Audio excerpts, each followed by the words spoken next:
Hello everyone, this is C S Satish Bharati and I welcome you to our Ekatvam academy channel. आज हम लोग CMA final के topic का revision करने वाले हैं, that is inquiry inspection investigation. अब इस चैप्टर के अंदर इतने सारे सेक्शन हैं। सेक्शन नंबर शुरू होता है 206 से लेके सेक्शन नंबर 229। और इन सारी चैप्टर सेक्शन का प्रॉब्लम क्या है, किस सेक्शन को किसके साथ में लिंक करना है, ये हम लोगों को जनरली पता नहीं होता है। पहली बात आप समझो, आपके सिलेबस में सारे सेक्शन है ही नहीं। आपके सिलेबस में जो सेक्शन है वो सिर्फ 225 तक ही है। इसके अंदर भी कुछ ऐसे सेक्शन है लाइक 211, देन 214, 215, कुछ सेक्शन आपके सिलेबस में नहीं है। हम लोग सीएमए ओरिएंटेड होकर पढ़ेंगे। और सबसे इंपॉर्टेंट, जब भी हम लोग किसी चैप्टर को शुरू कर रहे हैं, हम लोग ये देखेंगे कि इंस्टीट्यूट ने इन चैप्टर से लेके क्या क्या क्वेश्चन आपके एग्जाम में पूछ लिए हैं। शुरू करते गए, सबसे पहला क्वेश्चन एग्जाम में आया था, सेंट्रल गवर्नमेंट इन्वेस्टिगेट कर सकती है क्या अफेयर्स ऑफ कंपनी से लेके। इसके बाद में दूसरा क्वेश्चन आया, इन्वेस्टिगेशन करना था कंपनी का लेकिन पब्लिक इंटरेस्ट में, और पता चला कि कंपनी जो है वो होल्डिंग कंपनी के इंस्ट्रक्शन पे काम करती है। तो क्या हम होल्डिंग कंपनी को भी इन्वेस्टिगेट कर सकते हैं क्या? अभी सुनो, देखो चैप्टर का रिवीजन बहुत अच्छे से होने वाला है। अगर आज तक तुमने चैप्टर पढ़ा भी नहीं, मेरे तरीके से पहले क्वेश्चन देख लो। जब अपन टॉपिक पढ़ेंगे ना, लॉजिकली सारे टॉपिक को मैं आपको एक्सप्लेन करूंगा। नेक्स्ट आया, what are the provision of the company act 2013 कि एम्प्लॉय को प्रोटेक्शन से लेके क्या प्रोविजन है। अच्छा, क्या books of account ROC seize कर सकता है क्या? दूसरा क्वेश्चन ये भी बन सकता है, क्या central government books of account seize कर सकती है क्या?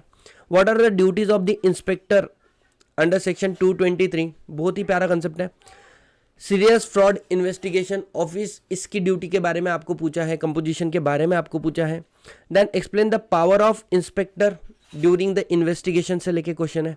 What are the types of inquiry and investigation under the companies act 2013 and write the short note on the inquiry by ROC. मतलब आप देखो, कुछ ऐसे क्वेश्चन है, जैसे ये चैप्टर खत्म होता है हम इस क्वेश्चन के आंसर दे सकते हैं, है ना।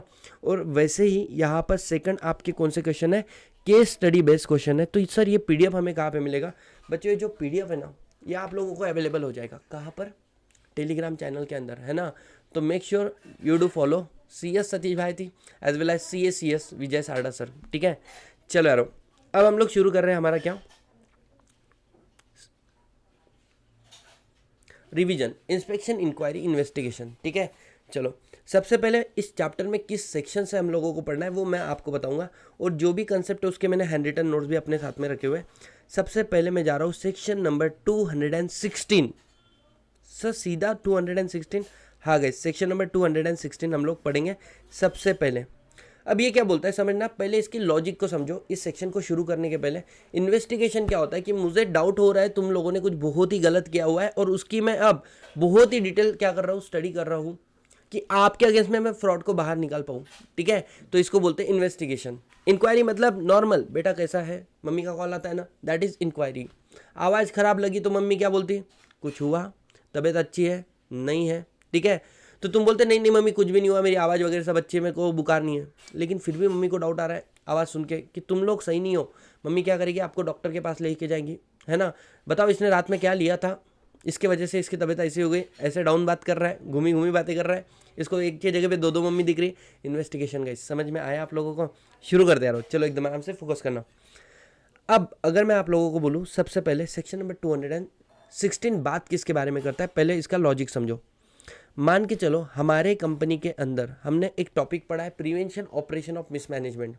तो प्रिवेंशन ऑपरेशन ऑफ मिसमैनेजमेंट क्या होता है, कुछ मेजॉरिटी शेयर होल्डर है जो क्या कर रहे हैं, माइनॉरिटी शेयर होल्डर को दबा रहे। कैसे दबा रहे? वैसे नहीं जैसे तुम सोच रहे हो बेटा। मेजॉरिटी शेयर होल्डर ने, मान के चलो there is a mister X, जो कौन है, मेजॉरिटी शेयर होल्डर का भाई है, और हमारी कंपनी की जो एसेट है जिसकी वैल्यूएशन 10 करोड़, उसको थ्रो अवे रेट पे किसको सेल कर दिया, एक्स को। और माइनॉरिटी को समझ में आ रहा है ये गलत है हमारे अगेंस्ट में, लेकिन बेटा मेजॉरिटी ऑलवेज है, उससे रिजोल्यूशन पास होगा तो मेजॉरिटी का चलेगा ना, and decision of majority is binding on the minority. तो तुमको नहीं लगता ये लोग बोलेंगे कि हमारे साथ में गलत हुआ है? और जब ये लोग बोलेंगे हमारे साथ में गलत हुआ है, तो क्या आरओसी को या सेंट्रल गवर्नमेंट को देखना पड़ेगा क्या एक्चुअली कौन ऐसे लोग हैं जो इन माइनॉरिटी वालों के साथ में गलत कर रहे हैं? तो बस यही आपका सेक्शन नंबर 216 बोलता है क्या, investigation into the ownership of the company, investigation into ownership of the company कैसे करेंगे? देखो, ट्राइब्यूनल इनिशिएट करेगा कि चलो इन्वेस्टिगेशन करो कंपनी के ओनरशिप में। मेरे पास क्या आया हुआ है, मेरे पास आ चुका है एक केस जहाँ पे ऑपरेशन ऑफ मिसमैनेजमेंट का केस है ये।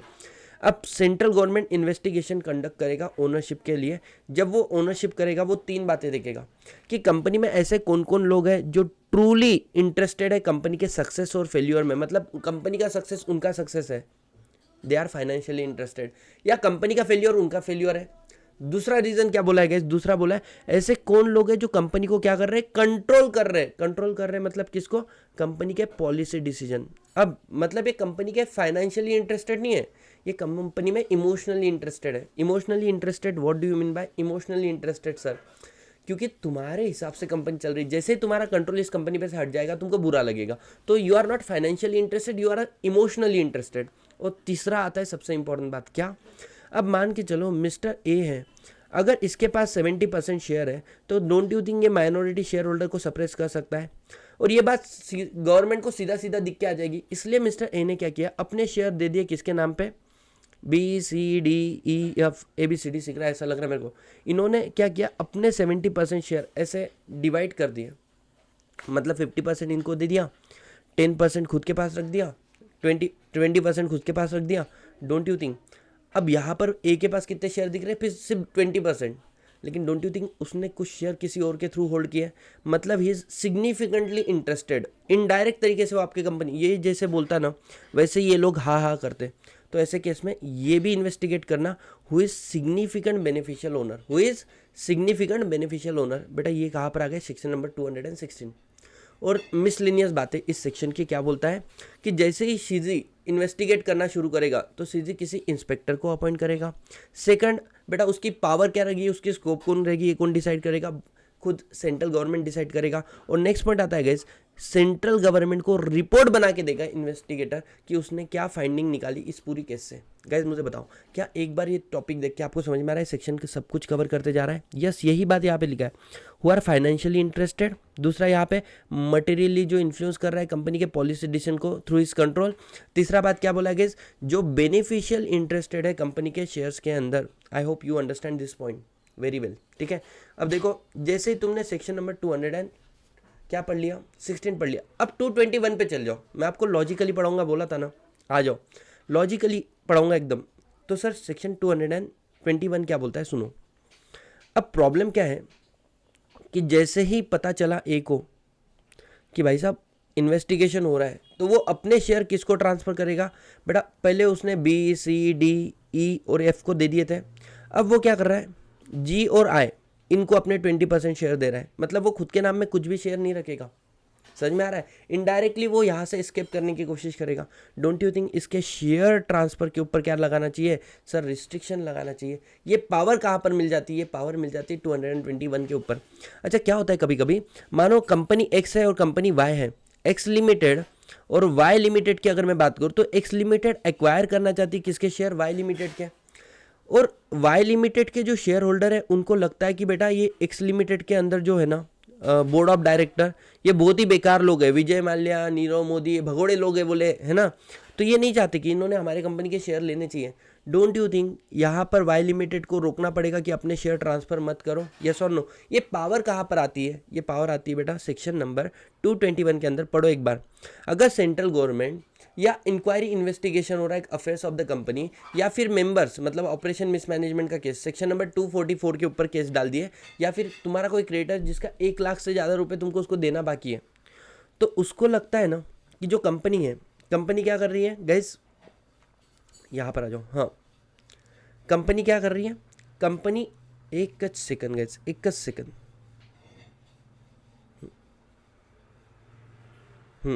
उसको क्या लग रहा है कि कंपनी अपने शेयर ट्रांसफर कर सकती है। तो ऐसे केस में आप एप्लीकेशन कर दो कहाँ पर? देखो, where investigation started under section 216, मतलब ओनरशिप ऑफ द कंपनी। और दूसरा बात क्या बोला है गाइस कि कंपनी का शायद टेक ओवर हो सकता है या कुछ भी, इसलिए कंप्लेंट रिसीव हुआ है। तो ऐसे वाले केस में हम लोग एप्लीकेशन किसको करेंगे? ट्राइब्यूनल। और ट्राइब्यूनल को भी लगता है कि हाँ ये लोग अपने शेयर को इशू कर सकते हैं किसी और को, तो वो रिस्ट्रिक्शन लगा सकता है। काय के लिए? कि आप अपने शेयर को आगे क्या मत करो, ट्रांसफ़र मत करो। कितने साल के लिए? आने वाले 3 साल के लिए, आने वाले 3 साल के लिए। अब सबसे पहला डाउट सर मेरे दिमाग में आता है, क्या क्या ऐसा पॉसिबिलिटी है कि मैं लेकर तो जा रहा हूँ केस किसके पास? एनसीएलटी के पास। क्या एनसीएलटी मेरी केस को, सीजी मेरी केस को आगे इन्वेस्टिगेट करेगा? नहीं करेगा। कैसे पता चलेगा? कब सीजी को इन्वेस्टिगेट करना मैंडेटरी है, कब सीजी को इन्वेस्टिगेट करना ऑप्शनल है? क्या ये हमें पता है? नहीं। तो इसके लिए अब पढ़ना पड़ेगा सेक्शन नंबर 213। अभी देखो हमने 2 सेक्शन पढ़ लिए गाइस बहुत अच्छे से, है ना। हमने पढ़ लिया 216 जो बोलता है किसके बारे में? ओनरशिप के बारे में। बेटा किसके बारे में? ओनरशिप के बारे में इन्वेस्टिगेशन। और हमने पढ़ लिया 200 कौन सा पढ़ा गाइस बताओ? 222 जो बोलता है किसके बारे में? Restriction on transfer of security. Guys ये वाला समझ में आया? अब 213 में जाते हैं अपन लोग। देखो मैंने एकदम लॉजिकली इस चैप्टर को आपके लिए क्या किया है, प्रेजेंट करके रखा हुआ है। सर सुनो, investigation into affairs of the company. Investigation into affairs of the company. Company में कुछ तो गड़बड़ है दया। चलो चलो चलो चलो, अपने को क्या करना पड़ेगा? छापा मारना पड़ेगा, इन्वेस्टिगेट करना पड़ेगा। तो 3 ऐसे ग्राउंड है जहाँ पर सेंट्रल गवर्नमेंट के पास क्या है? ऑप्शन है। मतलब चाहे तो इन्वेस्टिगेट करे, चाहे तो इन्वेस्टिगेट ना करे, उसकी इच्छा।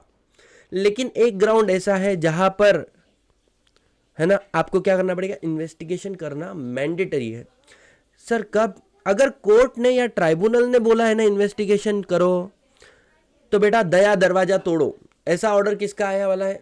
सीआईडी के अंदर। वैसे कोर्ट और ट्राइब्यूनल बोल रहे हैं इन्वेस्टिगेशन करो, सीजी नहीं बोल सकता मैं नहीं करूंगा। नहीं नहीं नहीं बेटा, अब आपको करना पड़ेगा, अब आपको करना पड़ेगा। लेकिन वहीं पे दूसरे केसेस जहाँ पे सीजी सोचेगा यार फालतू केस है, सही केस है, करना है तो करेगा, नहीं तो नहीं करेगा। समझ में आ रहा है क्या? 3 ऐसे केसेस कौन से?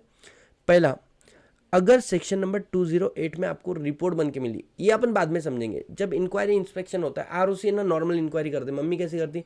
बेटा कैसा है? तुमने बोला मस्त। तो मम्मी बेटा आवाज़ अच्छी नहीं लग रही तुम्हारी बेटा।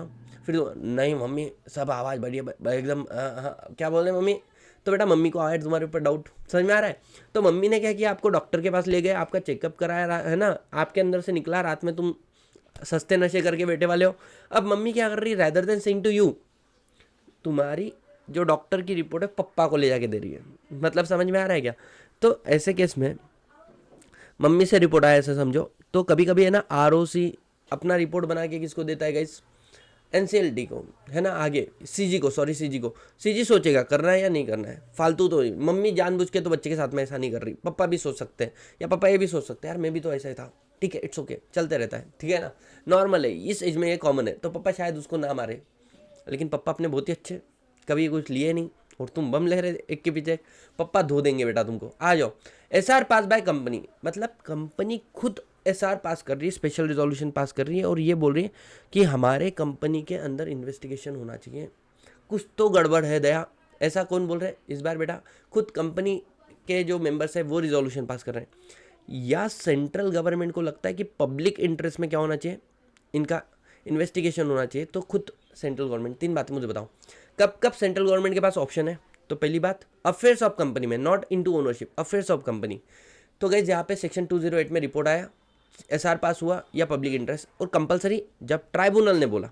गाइस बताओ क्या समझ में आया, यस और नो? अब क्योंकि इन्वेस्टिगेशन करना है तो सीजी खुद तो नहीं करेगा, सीजी किसको अपॉइंट करेगा? इंस्पेक्टर को। तो एक या एक से ज़्यादा इंस्पेक्टर वो उसको अपॉइंट कर सकता है। Now you need to study section number 220। Sir कौन से सेक्शन पढ़ लिया हम लोगों ने? बेटा सेक्शन पढ़ा 216 आप लोगों ने, ठीक है, किसके बारे में? Investigation into ownership of the company. फिर हम लोगों ने पढ़ा 222 रिस्ट्रिक्शन ऑन एस, मतलब सिक्योरिटी ऑफ द कंपनी। फिर हमने पढ़ा 213 जो बोलता है कब कब सीजी ऑर्डर देगा किसके बारे में? इन्वेस्टिगेशन। क्या बताओ आपका कॉन्फिडेंस बढ़ रहा है नहीं बढ़ रहा है गाइस? बढ़ रहा है सर, बिल्कुल बढ़ रहा है, आगे बढ़ो। सेक्शन नंबर 220 क्या बोलता है सुनो एकदम आराम से। सेक्शन नंबर 220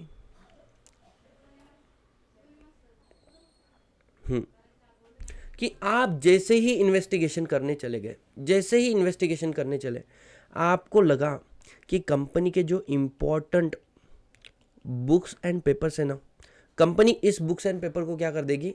डिस्ट्रॉय कर देगी।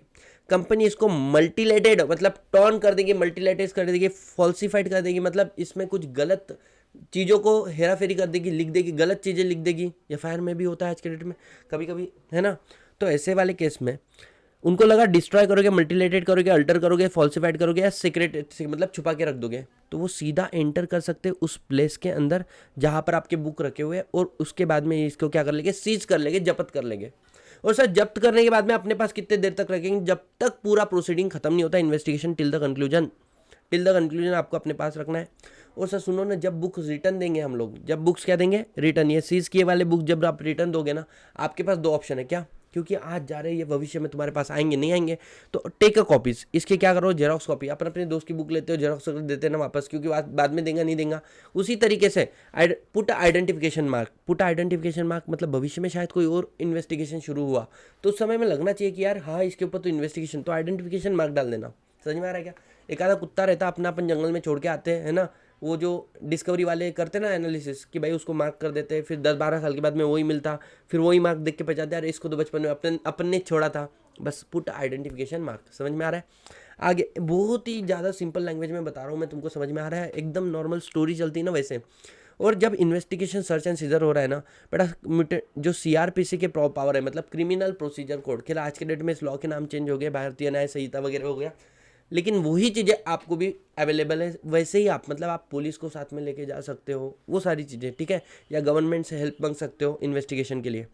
गाइज अब जैसे ही आपने पढ़ लिया सेक्शन नंबर 220, तो सर क्या क्या पढ़ लिया, 16 पढ़ लिया हम लोगों ने, ठीक है।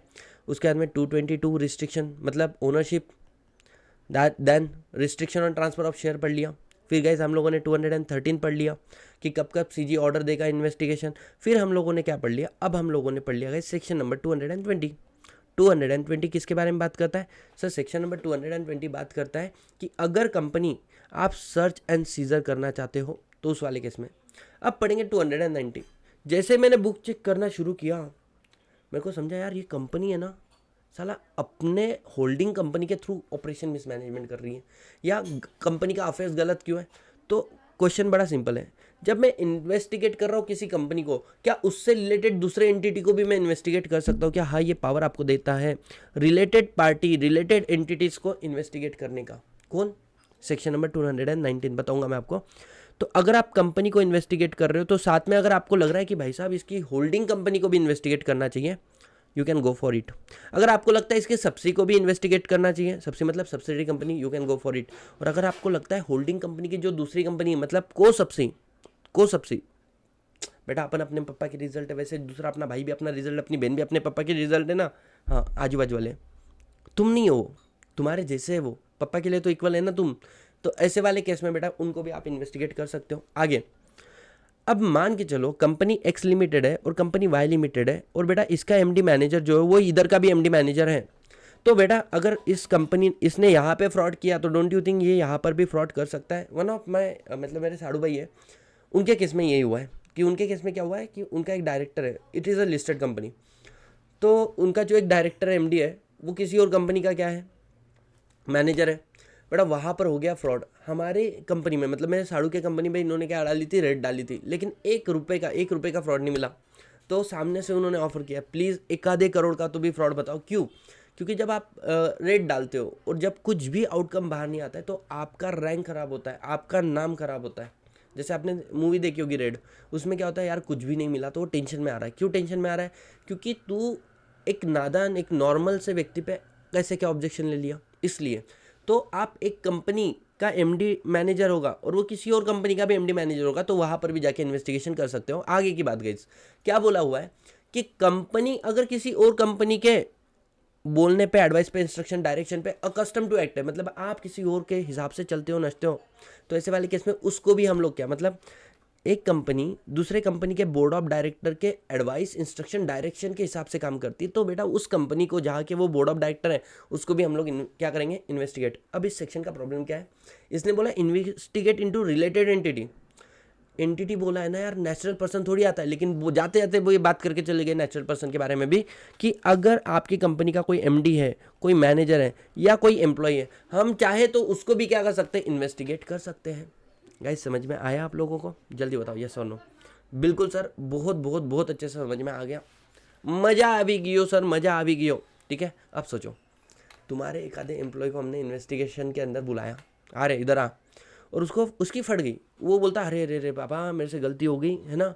मैं आपको बताता हूँ एक्चुअली फ्रॉड में कौन इन्वॉल्व है। और जैसे उस एम्प्लॉय ने सबके पोल खोले, तुम्हारे लिए तो काम आसान हो गया।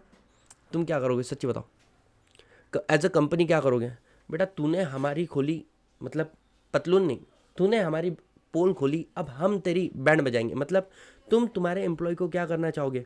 बेटा अब तुम चाहोगे कि जो तुम्हारा एम्प्लॉय है उसको हकाल दें, उसको जॉब से निकाल दें। समझ में आ रहा है? तो आप अपने एम्प्लॉय को एक तो करना चाहोगे डिस्चार्ज सेक्शन 218 पे आगे में, या फिर आप अपने एम्प्लॉय को करना चाहते हो सस्पेंड, या फिर आप उसके क्या करते हो रैंक को रिडक्शन करना चाहते हो। चल तू अच्छे मैनेजर था या तू head of the department HOD था, अब चल तू एम्प्लॉय बन जा उस डिपार्टमेंट का, है ना, तू लेबर बन जा। या आप चेंज करना चाहते हो उसकी टर्म्स एंड कंडीशन, 10 लाख का पैकेज था, तू बोलते चल 1 लाख का पैकेज पे आ जा। तो अगर आप ऐसे कर रहे हो तो ऐसा डायरेक्टली नहीं कर सकते, उसके लिए आपको प्रोसीजर फॉलो करना है। क्या? कंपनी तू अप्लाई कर ट्राइब्यूनल को, मतलब एनसीएलटी को। एनसीएलटी 30 दिन में क्या देगा तेरे को, मतलब डिसीजन देगा, ऑर्डर देगा।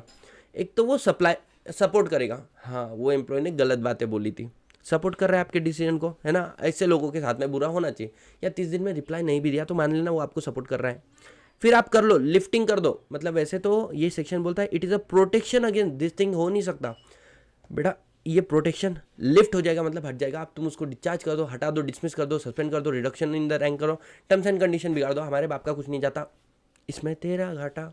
झूठ क्यों बोला? और दूसरा, अगर नॉट सपोर्ट बोलता है तुम गलत कर रहे हो उसके साथ में, क्योंकि उसने हमको सपोर्ट किया, तुम्हारी की ऐसी की तैसी। बेटा ऐसा जैसे ही बोल दिया, अब तुमको उसके डिसीजन को क्या करना पड़ेगा? एक्सेप्ट करना पड़ेगा। You need to accept the decision. क्या समझ में आ रहा है? आपको उनके डिसीजन को एक्सेप्ट करना पड़ेगा। और अगर तुम लगता नहीं ये एम्प्लॉय की तो ऐसी तैसी करूंगा, मम्मी पापा एक करूंगे, माँ बहन एक करोगे, तो बेटा अब आपको एनसीएलटी के पास जाना पड़ेगा। कितने दिन के अंदर? अगले 30 डेज के अंदर एनसीएलटी। और सर एनसीएलटी ने भी नहीं माना तो सुप्रीम कोर्ट के पास जाएंगे? नहीं, ये गलती मत करना, सुप्रीम कोर्ट के पास जाना अलाउ नहीं है। ये समझ में आ रहा है आप लोगों को? बहुत कंसेप्चुअली हम लोग इस चैप्टर में आगे बढ़ रहे हैं, ठीक है। और यही बात है यहाँ पर नोट्स के अंदर भी लिखी हुई है। मैं आपको एकदम सिंपल तरीके से समझा रहा हूँ कि आप कहीं से भी पढ़ो, आपको कंसेप्ट बहुत अच्छे से समझ में आने चाहिए। जल्दी बताओ, क्लियर हुआ गाइस? क्लियर हुआ? हाँ या ना? यस। अब मैं आपको कुछ बहुत ही इंपॉर्टेंट सेक्शन पढ़ाने जा रहा हूँ, that is section number, last वाले जो आपके सिलेबस में सेक्शन है 223, 224 एंड 225। बहुत ही प्यारे सेक्शन है, ध्यान देना। क्या हुआ, जैसे ही इन्वेस्टिगेशन कंप्लीट हुआ तो क्या आप अपनी रिपोर्ट बना के दोगे कि नहीं दोगे सीजी को? हाँ, किसने इन्वेस्टिगेशन किया? इंस्पेक्टर ने। ए इंस्पेक्टर सुन रहे? बोले तेरे को क्या करना है? तेरे को रिपोर्ट, फाइनल रिपोर्ट बना के देनी है। बोले किसको बना के दूं? बोले फाइनल रिपोर्ट। बेटा किसने तेरे को अपॉइंट किया था? कौन है पप्पा? बोले सीजी। तो सीजी को दे दे चुपचाप से, ठीक है। लेकिन सीजी इतना उतावला है ना, उसको लगता है कि अब ये रिपोर्ट बनने में कम से कम 30 दिन लगेंगे। वो तुमको बोलेंगे मेरे को आज क्या चल रहा है, अरे अभी तक क्या हुआ, कुछ फाइंडिंग मिला नहीं मिला, मतलब एकदम मतलब ढिंगाना है तुम्हारा सीजी, है ना। तो बेटा अगर उसने डायरेक्ट किया, बार बार पूछ रहा, बोले बताओ बताओ बताओ क्या हो रहा है क्या हो रहा है, मतलब वो लोग होते हैं ना गोसिप में इंटरेस्टेड, सीजी ऐसे बीच बीच में कर रहा है, ऐसे केस में उसको इंटीरियम रिपोर्ट दे देना। अब जैसे ही तुमने क्या दे दी, सीजी को रिपोर्ट दे दी। अब ये रिपोर्ट किसके पास है? सीजी के पास। बेटा ये क्या एविडेंस बोल के कोर्ट में काम कर सकती है? हाँ, it is act as admissible evidence in the court. और ये रिपोर्ट सीजी के पास में से मान के चलो किसी कंसर्न पर्सन को चाहिए। कंसर्न पर्सन मतलब कौन? शायद कंपनी होगी, शायद कंपनी का कोई डिवेंचर होल्डर, डायरेक्टर या मैनेजर या क्रिएटर, ऐसे जो जिसको फर्क पड़ रहा है उस रिपोर्ट से, वो एप्लीकेशन कर दे सीजी को, तो सीजी क्या दे देगी उनको? इस रिपोर्ट की कॉपी दे देगी। सर बाहर वाला कोई अदर व्यक्ति अगर अप्लाई करे, सॉरी आपको नहीं मिलेगी इन्वेस्टिगेशन रिपोर्ट। समझ में आया गया? जल्दी बताओ यस और नो। आई होप आपको बहुत अच्छे से ये वाला सेक्शन समझ में आया होगा, ठीक है। लिंकेज हो रहा है? अब सर सुनो ना, अब जो मैं बता रहा हूँ वो भयंकर है, अब जो मैं बता रहा हूँ वो भयंकर है। बच्चा यहाँ पे बहुत कंफ्यूज होता है, इसको प्यार से समझना थोड़ा सा। पहले हमने क्या बोला? पहले हम लोगों ने बोला रिपोर्ट। 223 में क्या बोला? रिपोर्ट। 224 में हम बोलेंगे एक्शन। एक्शन मतलब उनके अगेंस्ट में कुछ तो कारनामी करना पड़ेगा। पता चल गया ना कौन गलत है कौन सही है।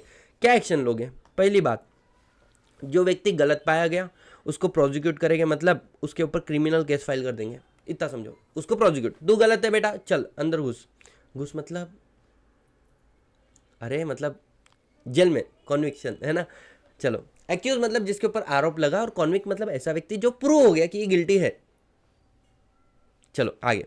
दूसरा क्या बोला गाइस?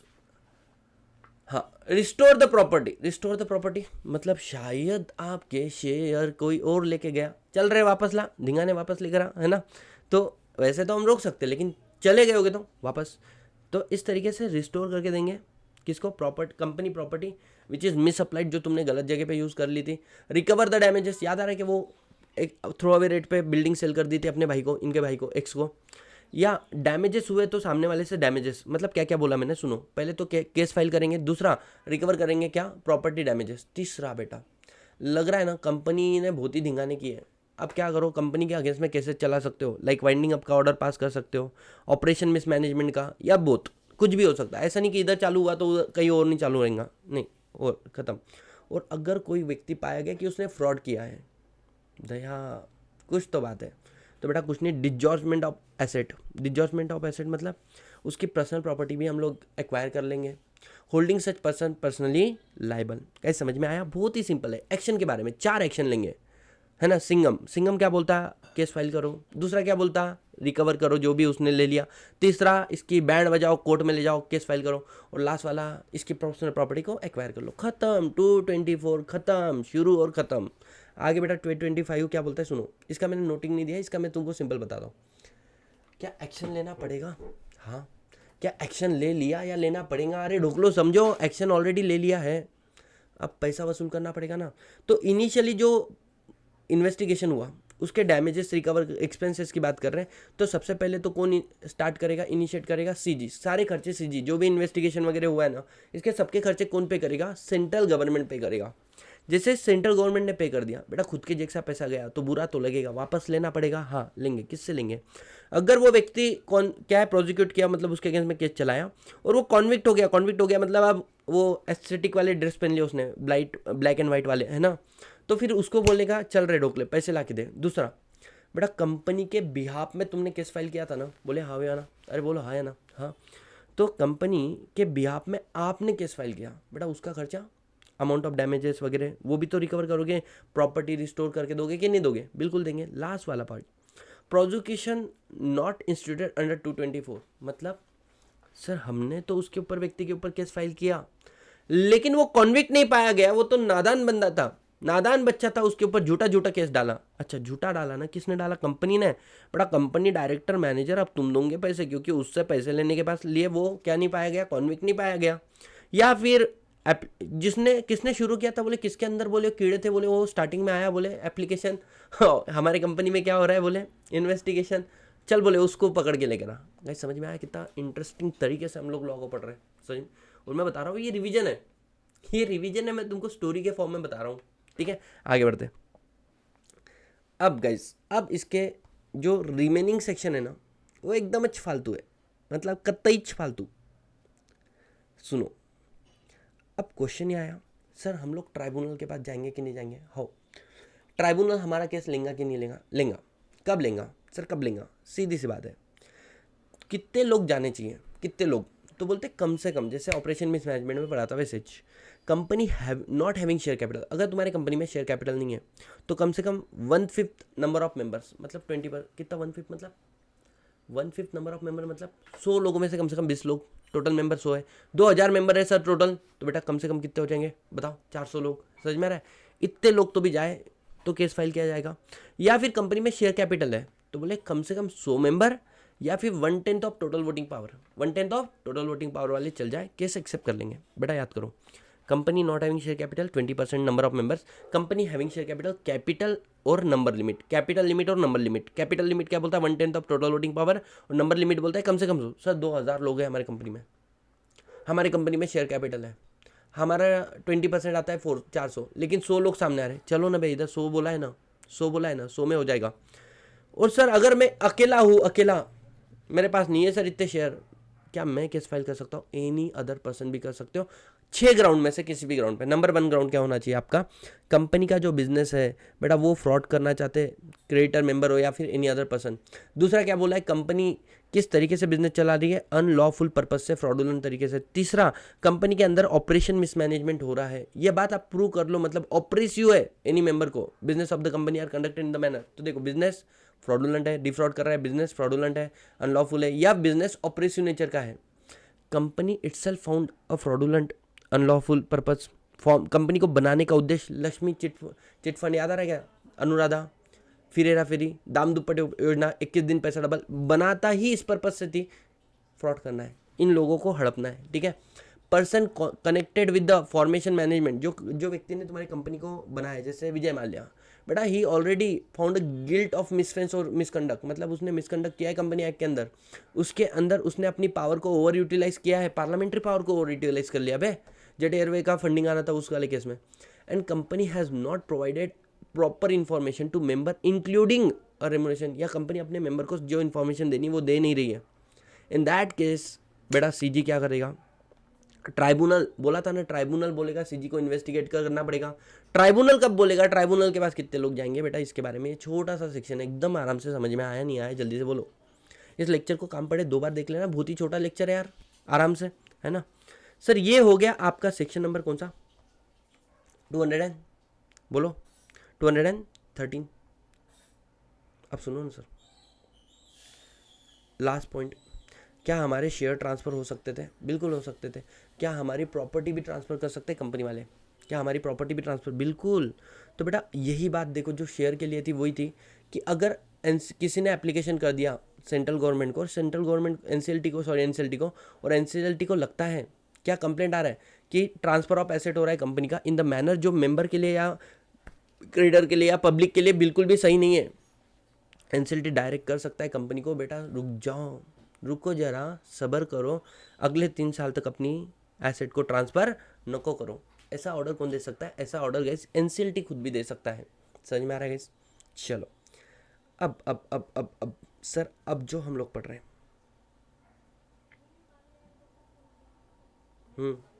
वो क्या पढ़ रहे हैं, सबसे पहला सेक्शन, सबसे 206 बेटा 206, और उसके बाद में रिमेनिंग सेक्शन इंस्पेक्शन के बारे में। अभी तक तो इन्वेस्टिगेशन पढ़ लिया ना हम लोगों ने, investigation to affairs of the company याद करना, इन्वेस्टिगेशन इनटू द किसके अंदर, ownership, investigate into related entity, वो सारे पढ़ लिए, वो अपनी रिपोर्ट बना के देंगे, फिर उसके 3 एक्शन, उसके ऊपर क्या एक्शन लिया जाएगा, हम लोग कौन केस फाइल करेंगे, डैमेजेस रिकवर करेंगे वगैरह, याद आ रहा है तुम लोगों को। चलो मम्मी की इंक्वायरी, मम्मी का इंस्पेक्शन, बेटा कैसे हो, वो वाली बात है। कंपनी अपने समय समय पे डॉक्यूमेंट फाइल करती है, किसको, आरओसी को। आरओसी के मन में ऐसा आया ओपिनियन कि यार ये डॉक्यूमेंट से मेरे को स्क्रूटिनी करते वक्त ऐसा लगा कि कुछ और बात पता करनी चाहिए, मेरे को थोड़ा फिशी लग रहा है, जैसे मम्मी को तुम पे, दे कॉल फर्दर इन्फॉर्मेशन कि यार बताओ। अब कंपनी ने क्या किया, एक तो फर्दर इन्फॉर्मेशन दिया या नहीं दिया, नहीं दिया, या दिया लेकिन इनएडुकेट दिया, या जो इन्फॉर्मेशन दिया उसको पढ़कर मेरे को समझ में आ रहा है कि कंपनी के जो स्टेट ऑफ अफेयर्स है वो अनसेटिस्फैक्ट्री है, मतलब बिल्कुल सही नहीं है। I will call another, send another notice. जैसे मम्मी ने पूछा बेटा कैसे हो, मम्मी मस्त, मम्मी बेटा क्या हुआ, तबीयत तो सही है, अपन ने जो बोला हाँ एकदम मस्त, तो तुम्हारी बातों से समझ में आ रहा है मम्मी फिर से नए नए क्वेश्चन पूछेगी, फर्दर इन्फॉर्मेशन बुला रहे हो। अब इस बार जो तुमने इन्फॉर्मेशन मंगाया और company on the basis of information receive ये प्रूव हुआ कि तुम्हारी कंपनी फ्रॉड में इन्वॉल्व है, अनलॉफुल पर्पज से कंप्लाई नहीं कर रही कंपनी एक्ट 2013 का, ठीक है, या फिर तुम्हारी कंपनी इन्वेस्टर के जो ग्रीवेंस है उसको एड्रेस नहीं कर पा रही गाइस, ठीक है। सो इन दैट केस हम लोग क्या करेंगे, हम लोग आपकी कंपनी की इंक्वायरी शुरू कराएंगे। देखो अभी तक था इंस्पेक्शन, नॉर्मल पूछताछ, अब कर रहे हैं इंक्वायरी। और इंक्वायरी कौन कर सकता है गाइस, यहाँ पे आरओसी करा रहा है। इंक्वायरी कौन करा रहा है, आरओसी करा रहा है, आरओसी इंक्वायरी करा रहा है, इन्फॉर्म द ग्राउंड। अब वो आरओसी जाएगा कंपनी के पास, हमको मम्मी आ गई तुम्हारे रूम पे, क्योंकि तुम अलग गांव में रहते हो, मम्मी अलग गांव में, बेटा बताओ, बेटा जब तुम इंक्वायरी करते हो उस समय में तुम सामने वाले को क्वेश्चन पूछ सकते हो कि नहीं पूछ सकते हो, बिल्कुल। हु आर यू, तेरी माँ, वैसे ही आरओसी बोल रहा है तेरा चाचा। बोले क्यों आए, बोले इंक्वायरी करना है, तुम्हारे बुक्स एंड पेपर को चेक करना है। बोले क्यों, तो बेटा आरओसी के बीच में कन्वर्सेशन हो रहा है, बोले मैंने आपके डॉक्यूमेंट्स देखे, आपके डॉक्यूमेंट्स में सब कुछ गलत गलत है, ठीक है, आपकी कंपनी के ऊपर ये एलिगेशन लग रहे हैं मेरे को, तो आपको अपने एलिगेशन बताने पड़ेंगे सामने वाले को, इसकी एलिगेशन बताना पड़ेगा। समझ में आ रहा है एलिगेशन। और जैसे ही आपने एलिगेशन को बताया, अब सेंट्रल गवर्नमेंट क्या करेगा, डायरेक्ट करेगा आरओसी को, या फिर हाँ सॉरी, यहाँ पे आरओसी एलिगेशन बता रहे हो, आरओसी क्या करेगा, इंक्वायरी कर सकता है। अच्छा यहाँ पर ये क्या बोला है, सीजी के पास भी पावर है कि वो भी इंक्वायरी कर सकता है, इंस्पेक्शन कर सकता है, लेकिन सुनना, सीजी जो नीचे कर रहा था वो इन्वेस्टिगेशन था, यहाँ पर सीजी क्या कर रहा है, इंक्वायरी इंस्पेक्शन कर रहा है। नॉर्मल पूछताछ तो सीजी भी कर सकता है, और लास्ट में क्या बोला है, सीजी किसी और को भी बोल सकता है, किसी स्टैट्यूटरी अथॉरिटी। स्टैट्यूटरी अथॉरिटी मतलब जैसे जियो एक कंपनी है, किसमें, टेलीकॉम बिजनेस में, तो उसकी स्टैट्यूटरी अथॉरिटी कौन हो गया, try, telecom regulatory authority of India. Listed company तो उसकी स्टैट्यूटरी अथॉरिटी कौन होगी, सेबी। कोई एचडीएफसी बैंक है क्या है, तो एचडीएफसी बैंक की स्टैट्यूटरी अथॉरिटी, रेगुलेटरी अथॉरिटी कौन हो गई गाइस, वो हो गई आपकी RBI, reserve bank of India. तो आप इनके थ्रू भी क्या करा सकते हो, इन्वेस्टिगेशन करा सकते हो। गाइस जल्दी बताओ, क्या आपको ये वाला बात समझ में आया। सेक्शन 206 खत्म हो गया। 207 क्या बोलता है गाइस, कि जब कंपनी आ रही है और इन्वेस्टिगेशन इंस्पेक्शन वगैरह कर रही है, उस समय में ऑफिसर और एम्प्लॉय आपकी ड्यूटी है कि उनको जो भी डॉक्यूमेंट चाहिए वो प्रोड्यूस करो। उसके बाद में जो इन्फॉर्मेशन एक्सप्लेनेशन उन्होंने मंगा है वो उनको दे दो, और सही सही वाले अकाउंट वगैरह मतलब उनको रेंडर असिस्टेंस देना। कौन सर, प्रेजेंट एम्प्लॉय और पास्ट एम्प्लॉय, तो बेटा दोनों भी। अगर मैं इन्फॉर्मेशन मांग रहा हूँ 4 साल पहले के, उस समय के डायरेक्टर अलग थे, तो वैसे केस में पास्ट एम्प्लॉय भी मेरे को इन्फॉर्मेशन देंगे। और सर अगर नहीं दिया तो vacate the office, section number 127, vacation of office of director, plus disqualify हो जाओगे कंपनी में डायरेक्टर बनने के लिए। 164 डिस्क्वालिफिकेशन लग जाता है। और जैसे ही तुम लोगों ने क्या हुआ सुनो, अब चुपचाप से तुम्हारी फटी पड़ी, तुम तो दोगे ना इन्फॉर्मेशन। सामने वाला क्या कर सकता है गाइस, तो सामने आप क्या कर सकते हो, आप सामने वाले की कॉपीज, मतलब जो डॉक्यूमेंट आपने लिए हुए हैं, ठीक है, टेक अ कॉपीज, वो बुक्स ले सकते हो उनसे। और दूसरा क्या कर सकते हो, आइडेंटिफिकेशन मार्क उसके ऊपर चिपका दो। सर इसके अलावा आपके पास वो पावर है जो सिविल कोड के पास होती है, मतलब discovery and production of the books at a place जहाँ पर आपने डिमांड किया है। समन्सिंग इन्फोर्सिंग अटेंडेंस, सामने वाले को बोलना अटेंडेंस के लिए आ। एग्जामिनेशन ऑन ओथ, खा कसम माँ कसम बोल, माँ कसम बोलना नहीं होता है, पेपर पे लिख के देना होता है, that is called affidavit.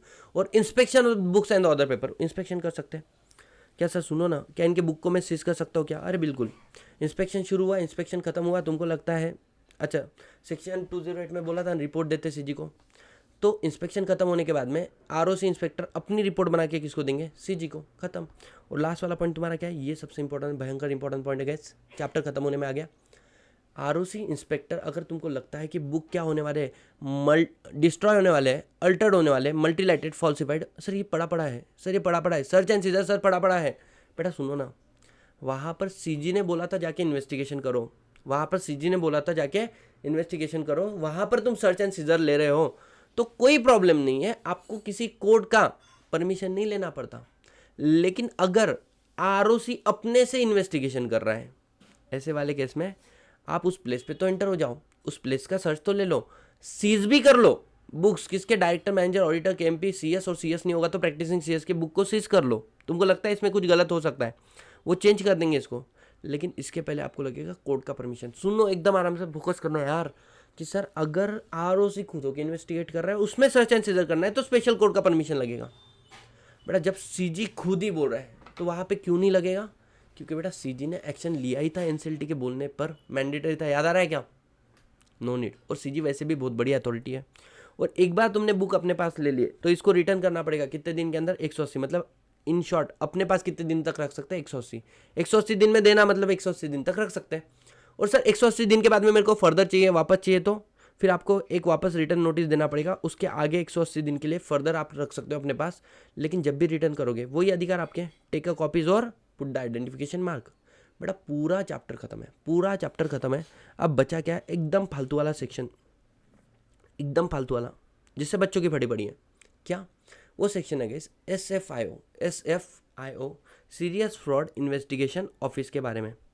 Sir ये क्या होता है, सीजी को लग रहा है कि कंपनी के अफेयर जो है ना वो बहुत ही ख़राब है, बहुत ही बेकार हालत है, तो वो अपना ये जो होता है ना इन्वेस्टिगेशन का अधिकार किसके ऊपर, मतलब बहुत ही सीरियस लेवल पे फ्रॉड है, ILFS का हुआ था, तो सीरियस फ्रॉड इन्वेस्टिगेशन ऑफिसर को बोल के आप करो आज के बाद इन्वेस्टिगेशन। बेटा ये लोग बेकार लोग हैं एकदम। सुनो ये लोग क्या बोलते हैं, ये लोग है ना खूंखार है।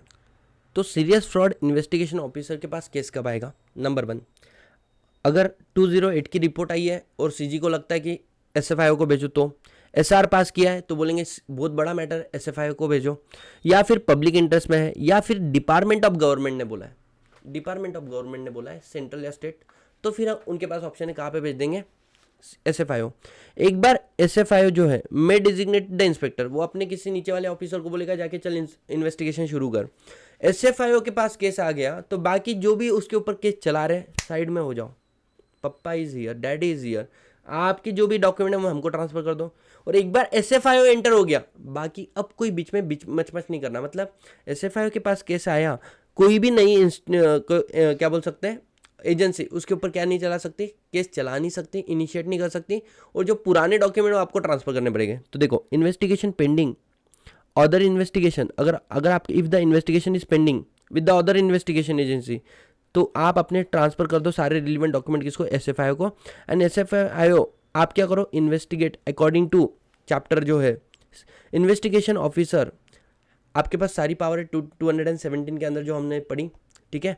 उसके बाद सर वही सारी sir seizure take copies and all that, ठीक है। उसके बाद में एक बार सर सीजर किया तब तक कंक्लूजन नहीं होता, तब तक वापस देने का नहीं डॉक्यूमेंट, वो वाली बात है। ऑफिसर एम्प्लॉय जो है शाल रिस्पॉन्सिबल, अब आपको SFIO को मदद करना पड़ेगा, वो जो हेल्प मांग रहा है दो, नहीं दोगे 447 में फ्रॉड के अंदर फंस जाओगे। अब जैसे ही SFIO आया, वो बेटा वो डायरेक्ट आपको क्या कर सकता, अरेस्ट कर सकता है। And it is non bailable offence. Non bailable मतलब कॉग्निजेबल ऑफेंस है, जहाँ पर आपको बेल तो नहीं मिलेगी। हाँ सर, बेल अगर चाहिए होगी तो, अगर आपको चाहिए होगी तो क्या होगा, पब्लिक प्रोसिक्यूटर जो है वो आपके अगेंस्ट में जाएगा, वो अपोज करेगा आपको कि इनको बेल नहीं मिलनी चाहिए। और उसके अपोज करने के बाद भी अगर स्पेशल कोर्ट को लगता है कि नहीं बेल तो मिलनी चाहिए, आदमी इतना गलत नहीं है, तो ही बेल मिलेगी। क्या समझ में आ रहा है? तो आपको 24 आवर्स के अंदर उसको कोर्ट में अवेलेबल करवाना पड़ेगा। SFIO अपनी रिपोर्ट बना के किसको देगा, CG। सर कौन सी, फाइनल या इंटीरियम? देखो वैसे तो फाइनल रिपोर्ट बना के देनी चाहिए, लेकिन वो CG का मच करना बीच में, क्या हुआ, कहाँ तक पहुंचे, क्या पता चला, कुछ फाइंडिंग है क्या, तो बीच में इंटीरियम भी देंगे। And CG after examination may order SFIO to initiate a prosecution. और CG इसको पढ़ने के बाद में ये भी पूछता कि SFIO चल लग जा काम पे, एक्शन लेना शुरू कर। गाइज आई होप आपको पूरा का पूरा चैप्टर बहुत अच्छे से समझ में आया। मैं पूरे चैप्टर को एक बार आपको समअप कर देता हूँ। सेक्शन नंबर 206 क्या बोलता है, आप कंपनी को पहले इंस्पेक्शन के लिए नॉर्मल इन्फॉर्मेशन मांगो, डाउट आ रहा है तो फर्दर इन्फॉर्मेशन मांगो, डाउट आ रहा है तो इंक्वायरी कर लो अंदर जाके, और इंक्वायरी तो CG भी कर सकता है, और उनके बुक्स ले लो। 208 क्या बोल 206 होने के बाद में 7, ऑफिसर आप लोग मदद करो इनको, नहीं मदद करोगे तो आप डिस्क्वालीफाइड हो गए, आपका अपना ऑफिस वैकेट करना पड़ेगा। और इनके पास क्या पावर है, वो तुम्हारे डॉक्यूमेंट ले सकते हैं, उस पर आइडेंटिफिकेशन मार सकते हैं, और सिविल कोड वाले पावर है। इसके बाद में रिपोर्ट बना के किसको दोगे, CG को। और लास्ट में क्या बोला है, CG को लगता है तो CG क्या ऑर्डर दे सकता है आप कि तुम्हारे जो बुक्स हैं है ना वो डिस्ट्रॉय हो सकते हैं, मल्टीलेटेड हो सकते हैं, तो CG बोलेगा सर्च एंड सीजर करो, सर्च एंड सीजर करो तो 180 दिन तक अपने पास रखो, या उसके बाद में चाहिए तो रिटर्न नोटिस दे दो, और जब रिटर्न कर रहे हो तो take a copy, put identification mark वाला पॉइंट था। सर आगे हमने पढ़ा सेक्शन नंबर कौन सा, 210 क्या बोलता है, इन्वेस्टिगेशन कब CG कंपलसरी करेगा, कब उसके पास ऑप्शनल है, तो CG ट्राइब्यूनल दया और 3 ग्राउंड याद आ रहे हैं। इसके अलावा SFIO के सारे प्रोविजन पढ़ लिया हम लोगों ने। फिर 213 क्या बोलता है, ट्राइब्यूनल के पास जाना है तो किस केस में जा सकते हो, member company having share capital, not having share capital, any other person on this ground. इसके अलावा आप क्या कर रहे हो, ओनरशिप ऑफ कंपनी में इन्वेस्टिगेट कर रहे हो, ये वही सेक्शन जो तुम्हारे सिलेबस में 14-15 नहीं है तो मैंने दिया भी नहीं है, समझ में आ रहा है क्या। इसके बाद में गाइस आपको लग रहा है एम्प्लॉय के साथ गलत होगा तो तुम डायरेक्ट नहीं निकाल सकते, उसके लिए प्रोसीजर फॉलो करना पड़ेगा, कोर्ट ऑर्डर वाला। उसके बाद में नेक्स्ट पॉइंट क्या बोला गाइस इन लोगों ने कि आप इनको इंस्पेक्शन कर रहे हो तो रिलेटेड पार्टी को भी और रिलेटेड एंटिटी को इंस्पेक्शन करो। जब इन्वेस्टिगेशन CG के ऑर्डर से होगा तब सर्च एंड सीजर हो सकता है, तब बुक्स टिल द कंक्लूजन रख सकते हो, ठीक है। आप रिटर्न करते वक्त टेक कॉपीज और पुट आइडेंटिफिकेशन मार्क, CRPC वाले प्रोसीजर लगा लो, ठीक है। उसके बाद में आपको लग रहा है एसेट किसी को ट्रांसफर करेगा, मत करो, 3 साल तक का रिस्ट्रिक्शन NCLT लगा सकता है। सिक्योरिटी ट्रांसफर करेगा, मत करो, 3 साल तक का NCLT क्या लगा सकेगा आपके ऊपर रिस्ट्रिक्शन। आप अपनी रिपोर्ट बना के दे रहे हो, लास्ट वाला पॉइंट किसको, CG को, फाइनल वाली, जिसको चाहिए उसकी रिलेवेंट कॉपी ले ले, वो एक एडमिसेबल एविडेंस है। लास्ट वाला पॉइंट गाइस, क्या क्या एक्शन लोगे, जेल में डालो उसको, रिस्टोर करो प्रॉपर्टी, इनकी company wind up operation mismanagement के केसेस चलाओ, या फिर disgorgement of asset personal liability create करो। और लास्ट में ये पैसा किससे, व्यक्ति गलत पाया गया उससे, गलत नहीं पाया गया तो जिसने केस फाइल किया उन लोगों से, ठीक है। या फिर कंपनी को अपन ने जो हेल्प किया उसके बिहाफ में केस फाइल करने का वो वाला पैसा, ठीक है। और वो भी डैमेजेस और रिकवरी ऑफ प्रॉपर्टी। बेटा CMA फाइनल के लिए इतना काफ़ी है, इतना काफ़ी है। मेरे को कमेंट करके बिल्कुल बताना है, बहुत मेहनत से आपके लिए ये वाला टॉपिक मैंने रिकॉर्ड किया है, बहुत ही प्यारे तरीके से रखा है चीज़ों को। आपको कैसे लगा, कैसे लगा, डू शेयर, है ना। And thank you all, see you in the next video.